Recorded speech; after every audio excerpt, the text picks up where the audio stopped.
Hello there. Welcome to Town Meeting TV's ongoing coverage of Town Meeting Day 2023. My name is Bobby Lucier, and I'll be the moderator for the program today, where we'll be talking about the redistricting charter change proposed in Burlington. Town Meeting TV hosts forums with all candidates and covers all ballot items you'll see on your ballot this year. And our election forums introduce you to community decision makers and connect you with issues that shape your local community. If you're tuning in live, we welcome your questions at 802-862-3966. You can call in and we'll make sure that your question gets on the air promptly.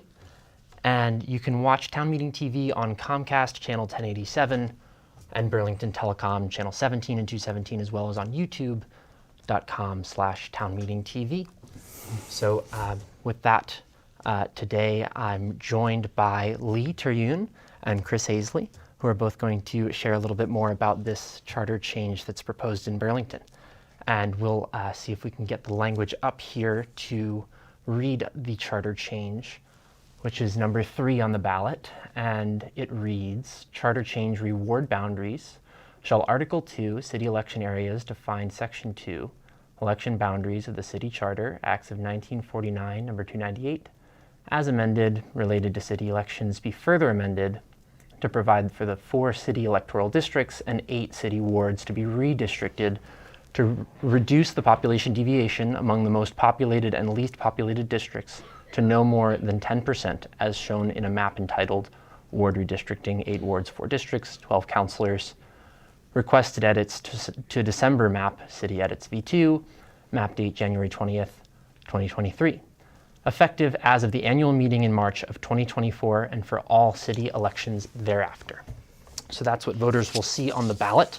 And we'll welcome Chris and Lee both to share your opening statements. And we'll start with you, Lee, to just tell us a bit about yourself, why you're interested in this issue, and how you're qualified to speak on the issue of ward boundaries.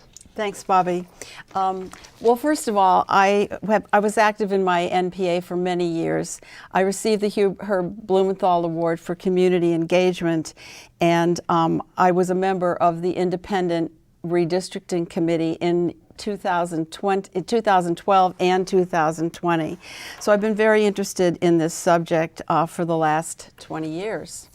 I hope we'll be able to pull up the language again because I want to address that when we're done with opening statements. Okay, we will. I'm opposed to the passage of this bill, by the way. I would like people to vote against this, to send it back to City Council for more work. Great. Thanks so much, Lee. Chris, would you like to introduce yourself? Yeah, I'm Chris Hazley. I live in the downtown core. I've had an interest in redistricting now for probably the past 10 years since the last cycle. The city population has been growing over the last couple of decades, yet our representation has gone down. We went from 14 councilors to 12, and we're still at 12. And it's one of the things that hope to see addressed during this process there. Was actively involved during the most recent round. Okay, thanks so much, Chris. And great to have you both with us. So let's talk a bit about the problem that this redistricting is trying to resolve. And we'll start with you, Chris. What problem is the word redistricting trying to solve, and what are your thoughts on a solution, the solution that's proposed, and a solution that you would recommend? I think that the problem is one of population, principally. We had one ward that was above the 10% deviation. In order to bring the ward boundaries or populations into compliance with statute, it was necessary to redraw the boundaries so that there was no more than a 10% deviation between the different wards. Okay, which ward was above the 10%? I believe it was Ward 7. Ward 7. Or excuse me, Ward 1. Ward 1. Ward 1. Gotcha. And then were there any that were too low? Or was it just the Ward 1 was too high? I think it was mainly Ward 1 was the big issue. Gotcha. Okay. Can you remind us where Ward 1 is? Ward 1 is on the eastern portion of the city. Gotcha. It includes the UVM Medical Center and campus, as well as the UVM. Great. Thanks so much, Chris. Lee, what about you? What problem do you think this ward redistricting is trying to solve? Well, first of all, redistricting is always about equalization, so that equal numbers of population have the same number of counselors. So when you have one ward that's bigger and then significantly bigger than another, the people in the ward that's larger are a greater number of people represented by one counselor as opposed to fewer. And so my main bone of contention with this charter change is that it embeds the district counselors into the plan. And district counselors represent 2 wards. Ward counselors represent 1 ward. That means, for example, I live in Ward 4, 2 counselors live in my ward. So my ward has 2 counselors and Ward 7 has 1. And that is not equal representation of the people. And when the ad hoc redistricting committee that I served on heard over and over from the public that they did not want the district counselors district counselor seats. They liked having 2 counselors in ward, as Chris mentioned a few minutes ago. They liked having 2 counselors in each ward. It gave for balance, and everybody had the same amount of representation. That has been seriously violated, and that the wording of that ballot question is very deceptive. It focuses you on boundaries, where the key thing there is that they have ward counselors, ward redistricting, 8 wards and 4 districts, 12 counselors. Well, that means that there's 8 counselors who are elected by their ward and 4 that are elected by 2 wards. That's unequal representation, and the public knew that. Everywhere we went, whether it was surveys or Menti polls or listening to people at public forums, they were opposed to the district council seats. And city council just ignored that. They just ignored that, continued it. They cement it with this ballot question. And that's why people have to vote this down, send it back to council for them to work out that discrepancy. Let's talk a little bit about how these ward boundaries were drawn. Can you, Lee, share a little bit of your understanding about the process of how these boundaries were drawn? I'm going to defer to Chris because after the redistricting committee stopped, after they finished their work, which was to send recommendations to city council, the strongest recommendation being we don't want district council seats.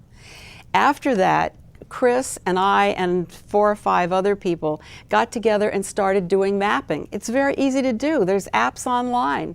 It's very easy to do. And so if somebody said to us, it's a problem that we don't want the King Maple area split off and we don't want it isolated in Ward 5.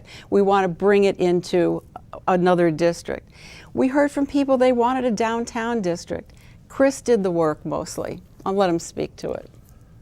Well, I think there are a lot of people that contribute to this. So there's certainly a number of folks that, engaged with the council and submitted maps. I think it was a pretty organic process. The council held a number of hearings over the course of the fall to look at the different maps, and that's ultimately how we ended up where we ended up. Gotcha. And can we dig in a little bit to just the nature, the characteristics of this new map as compared to the current map? Are there any, can you kind of summarize how this map looks different or where the population shift is in this new map?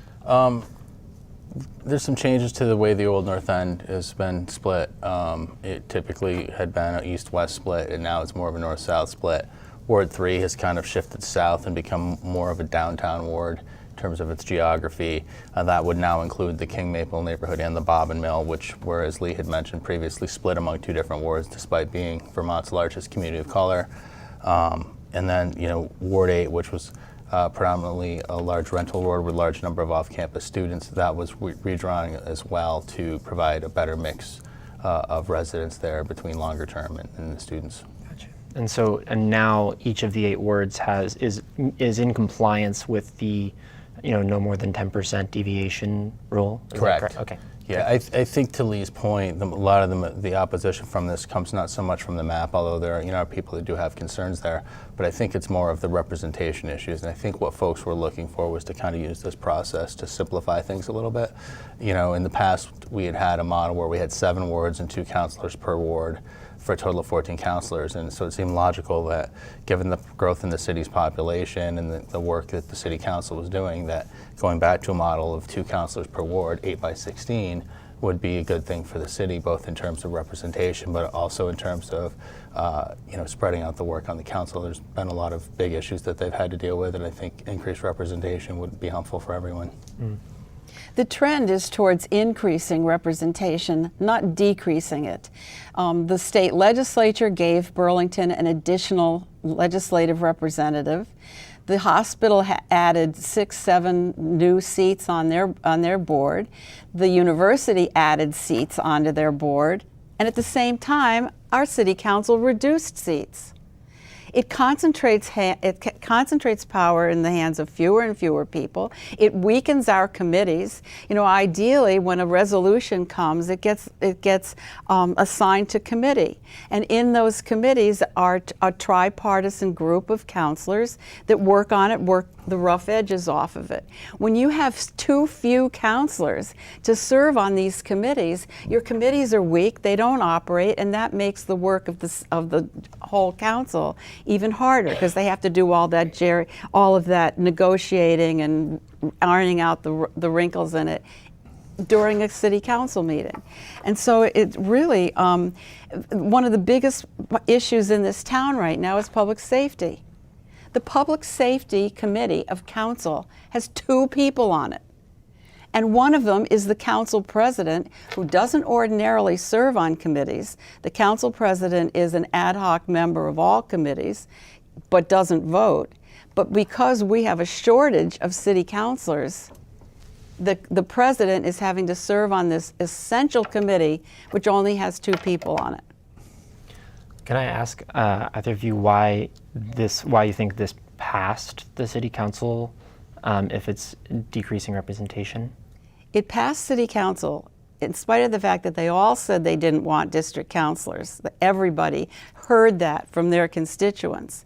The mayor threatened to veto it. The mayor wanted a smaller council. He told people smaller councils are easier to control. Fewer people whose arms you have to twist. Fewer people that you have to persuade. And my belief is that in representative government, the representatives, they go and they meet with the people they represent.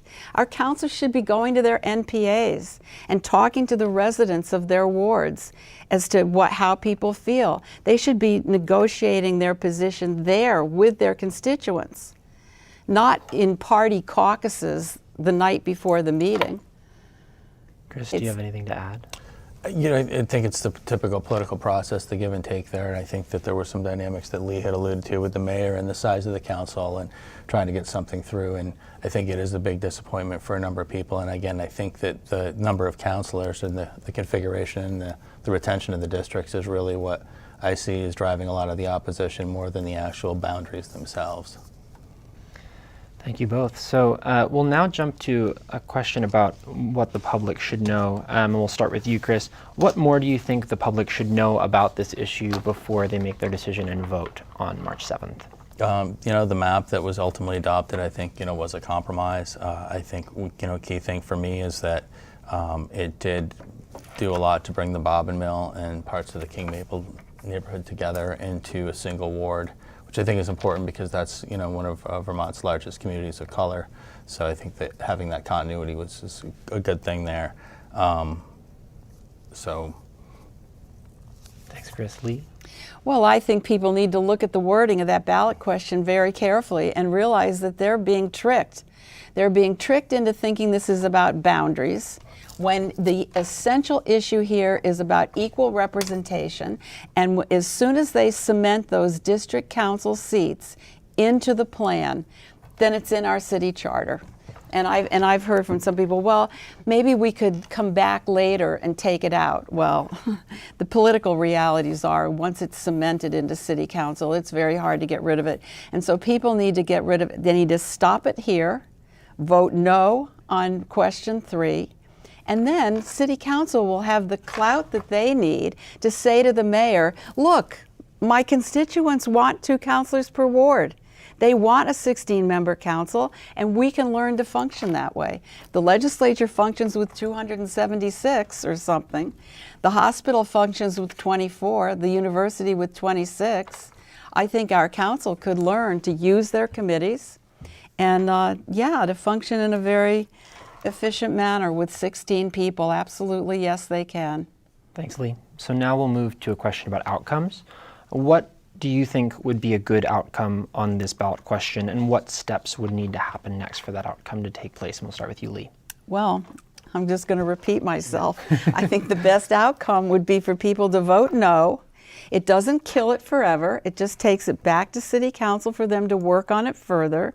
I understand that that's an argument for other ballot questions. People are saying, well, it's a good idea, but it's not perfect yet. We need to work on it more. This is one of them. They need to work on this more. They need to have more courage to speak for their residents and their constituents and be able to stand up to the mayor and say, we can function with 16 councilors, and we will. Thanks, Lee. Chris?